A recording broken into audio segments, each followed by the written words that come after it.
This image looks okay, doesn't it? Let's zoom in and take a closer look and see if we can see any issues.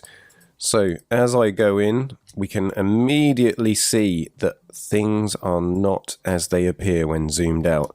So this image has been over-sharpened, and there are 3 key signs that it's been over-sharpened. So we have this massive kind of boost in contrast.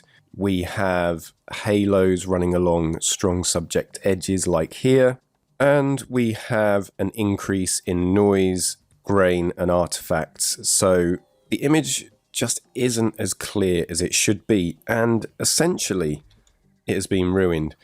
Luckily, I've applied all of that sharpening to a layer that's separate from my background, so I can take things back to where they should be. So most people apply sharpening in Lightroom, but there are times where you may want to apply additional sharpening in Photoshop. So we're going to take a look at 2 different ways of applying sharpening in Photoshop, but most importantly, we're going to look at how to do it the right way. So always create a copy of your background layer to apply the sharpening. And to do this, make sure the background layer is selected and then just hold down Ctrl and J, or that would be Command and J on a Mac. And I'm just going to zoom in to the image here to start off with. And the first method we're going to look at is using the Unsharp Mask. So we just need to go up to Filter, Sharpen, and then Unsharp Mask. And you'll see there that my overcooked settings are still in place. And the image looks awful again. So let's get all of these back down to 0. So the amount is obviously the overall amount of sharpening. Well, it's not really sharpening. It's more about increasing edge contrast to create the illusion that sharpening has taken place. So the amount is the overall effect. The radius controls how many pixels beyond clearly defined subject edges are sharpened. So it's kind of like the thickness of the sharpening. And the threshold, just to put it in the most simple way, is a kind of softening effect that reduces the kind of harshness of the amount and radius sliders. So we can use that just to kind of balance things off. So this method here that I'm going to show you for Unsharp Mask is tried and tested and just works perfectly every time. So I'm going to take the radius up to 2 pixels and the threshold up to 10. But let's just leave that threshold at 0 so we can take a look at that in a moment. So I'm just going to take the sharpening up to 100%. And then I can just look at the before and after by clicking on the preview checkbox there. And you can see that we are getting quite a nice sharpening effect here, but there is a kind of harshness to the edges.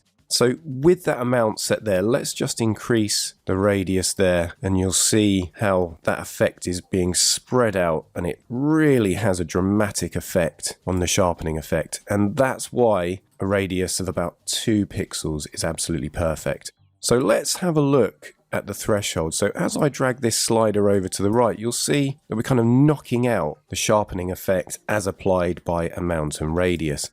And for me, I find that a threshold of 10 levels is absolutely perfect. So let's just look at the before and after. So you'll see we haven't got quite as harsh edges there. So I would say that an amount of 100, radius 2 pixels, and threshold 10 levels is absolutely perfect here. So I could just apply this in one pass, but what I'm going to do is just reduce the amount to 50 and then click OK.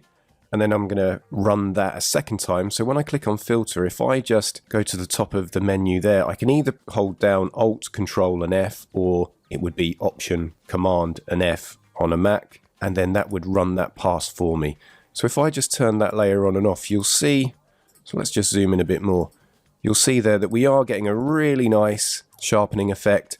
And by running it twice, we're running that threshold amount at 10 twice. So it's not too strong, it's not knocking the sharpening out, but it's just allowing us to achieve a really natural effect that further enhances the sharpening that was applied in Lightroom.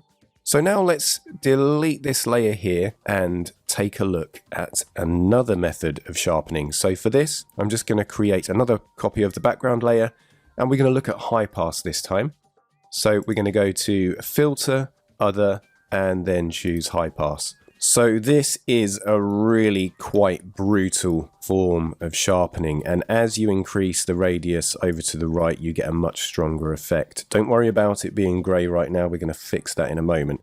So this is a really great method of sharpening when you have an image with lots of texture in it. So you just need to drag the slider over to the right until you can see all the different subject edges. So for this shot here, a radius of 4 pixels is good. So I'm just going to hit OK.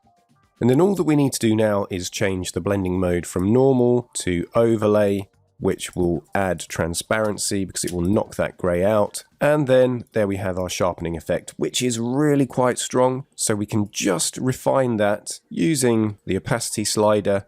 And once again, we can get a really natural result. But with this particular method of sharpening, we're really pulling out the detail in those textures. So there are 3 signs that you're over sharpening your images, and 2 methods to improve the sharpening effect after you've exported your images from Lightroom into Photoshop.